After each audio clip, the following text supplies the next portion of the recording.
தமிழொலி சொந்தங்களுக்கு வணக்கம். தமிழொலியின் இன்றைய காலை நேர தலைப்பு செய்திகள்.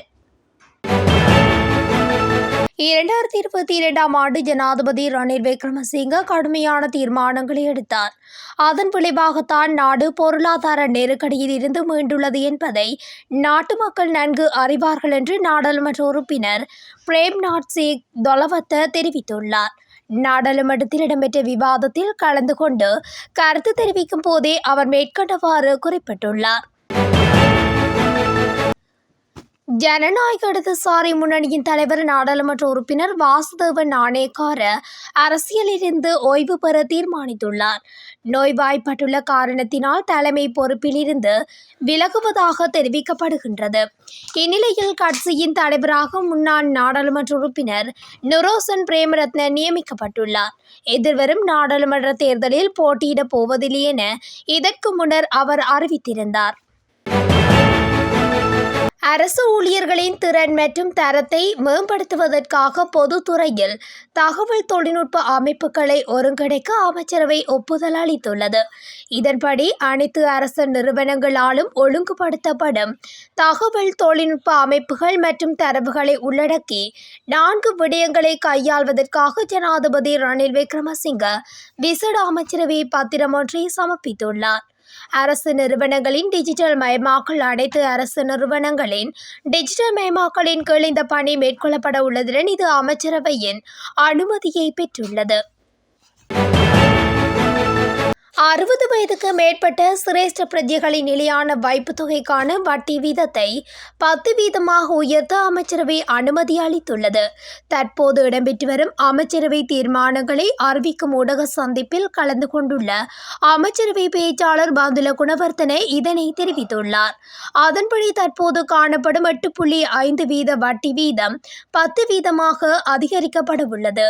இந்த நிலையில் சிரேஷ்ட பிரஜைகளின் நிலையான வைப்புத் தொகைக்கான 8.5% வட்டி வீதத்தை இருந்து 10% உயர்த்த அமைச்சரவை அனுமதி அளித்துள்ளமை குறிப்பிடத்தக்கது. ஜனாதிபதி தேர்தல் தொடர்பில் இதுவரையில் 99 முறைப்பாடுகள் கிடைக்கப்பெற்றுள்ளதாக தேர்தல்கள் ஆணைக்குழு தெரிவித்துள்ளது. தேர்தல் சட்டங்களை மீறியமை தொடர்பிலேயே குறித்த முறைப்பாடுகள் கிடைக்கப்பெற்றுள்ளதாக தேர்தல்கள் ஆணைக்குழு விடுத்துள்ள அறிக்கையில் தெரிவிக்கப்பட்டுள்ளது.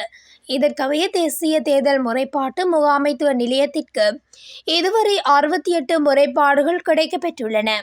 அத்துடன் மாவட்ட தேர்தல் முறைப்பாட்டு முகாமைத்துவ நிலையத்திற்கு இதுவரையில் 31 முறைப்பாடுகளும் கிடைக்கப்பெற்றுள்ளதாக தேர்தல்கள் ஆணைக்குழு குறிப்பிட்டுள்ளது. மன்னார் மாவட்ட பொது வைத்தியசாலையில் இளம் பட்டதாரி பெண் மரணம் தொடர்பான விசாரணை குழுவின் விசாரணை நிறைவில் தவறிழைத்தவர்கள் அடையாளம் காணப்பட்டுள்ளதாக மன்னார் மாவட்ட பொது வைத்தியசாலையின் பணிப்பாளர் வைத்தியர் அசாத் எம் கனிஃபா தெரிவித்துள்ளார். மன்னார் தம்பனைக்குளம் பகுதியைச் சேர்ந்த பட்டதாரியான 27 வயதுடைய இளம் தாயொருவர் மன்னார் மாவட்ட பொது வைத்தியசாலையில் சிகிச்சை பலனின்றி கடந்த மாதம் 28ஆம் தேதி ஞாயிற்றுக்கிழமை உயிரிழந்தார். குறித்த பெண்ணின் மரணத்திற்கு சம்பவ தினத்தன்று விடுதியில் இருந்தவர்களின் அசமந்த போக்கே காரணம் என்ற குற்றம் சுமத்தப்பட்டது. மத்தியகுடை பிரதேசத்தில் உள்ள பேருந்து தரிப்பிடத்திற்கு அருகில் இடம்பெற்ற விபத்தில் 2 படுகாயமடைந்துள்ளதாக காவல்துறையினர் தெரிவித்துள்ளனர். குறித்த விபத்தின் போது முச்சக்கர வண்டியொன்றும் 2 மோட்டார் சைக்கிள்களும் காரொன்றும் ஒன்றுடன் ஒன்று மோதியதில் குறித்த விபத்து இடம்பெற்றுள்ளது. இந்த விபத்தின் போது மோட்டார் சைக்கிள் செலுத்துனர்கள் 2 படுகாயமடைந்துள்ளனர் என தெரிவிக்கப்பட்டுள்ளது. எதிர்வரும் ஜனாதிபதி தேர்தலில் ஐக்கிய மக்கள் சக்தியின் வேட்பாளர் சஜித் பிரேமதாசவிற்கு ஆதரவளிக்க உள்ளதாக தமிழ் முற்போக்கு கூட்டணி அறிவித்துள்ளது.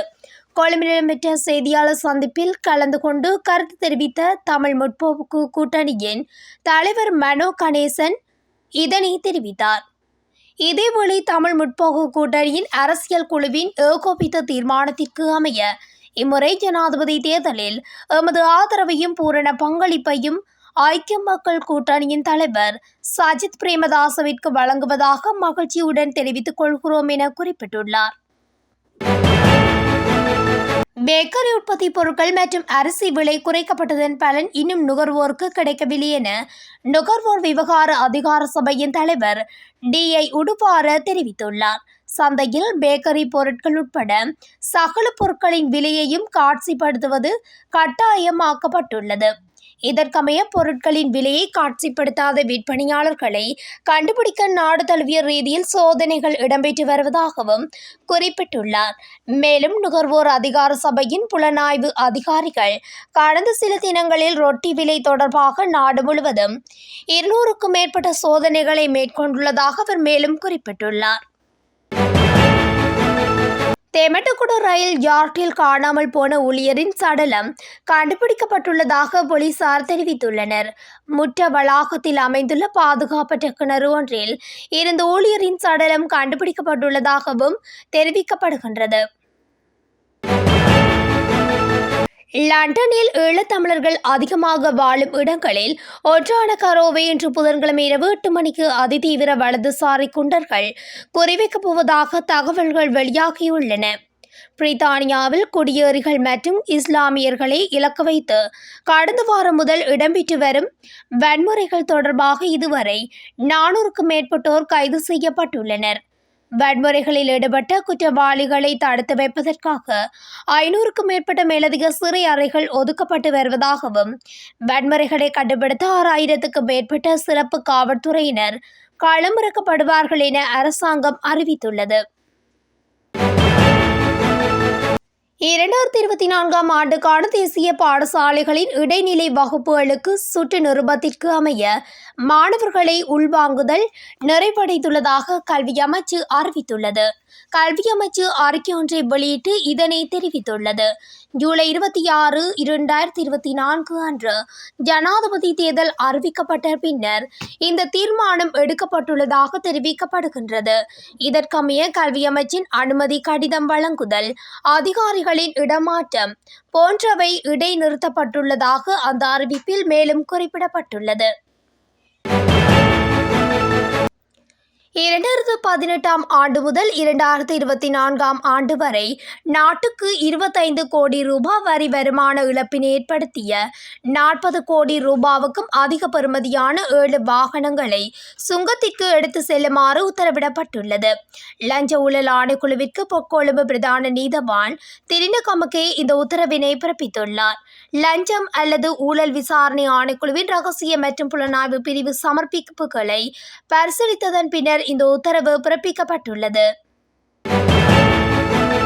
பொலனறுவை கிபுலாவெல தியபெதும பிரதேசத்தைச் சேர்ந்த 5 பேர் கரடி தாக்குதலுக்கு இலக்காகி காயமடைந்துள்ளனர். இந்த நிலையில் காயமடைந்தவர்கள் தியபெதும பிரதேச வைத்தியசாலையில் அனுமதிக்கப்பட்டு பின்னர் மேலதிக சிகிச்சைக்காக பொலனறுவை பொது வைத்தியசாலைக்கு மாற்றப்பட்டுள்ளனர். கரடி தாக்கியதால் பிரதேசவாசிகள் மிகவும் அச்சத்துக்குள்ளாகியுள்ளனர். இந்த நிலையில் மக்களை தாக்கிய கரடியை வேறு பகுதிக்கு எடுத்து செல்வதற்கு வனஜீவராசிகள் பாதுகாப்பு திணைக்கள அதிகாரிகள் தீர்மானித்துள்ளனர்.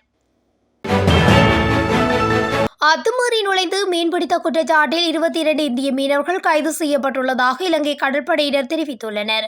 மன்னாரை அண்மித்த கடற்பரப்பில் அவர்கள் கைது செய்யப்பட்டதாக கடற்படையினர் தெரிவித்துள்ளனர். இதன்போது 22 மீனவர்கள் பயன்படுத்திய 2 படகுகளும் இலங்கை கடற்படையினரால் பறிமுதல் செய்யப்பட்டுள்ளதாக தெரிவிக்கப்படுகின்றது.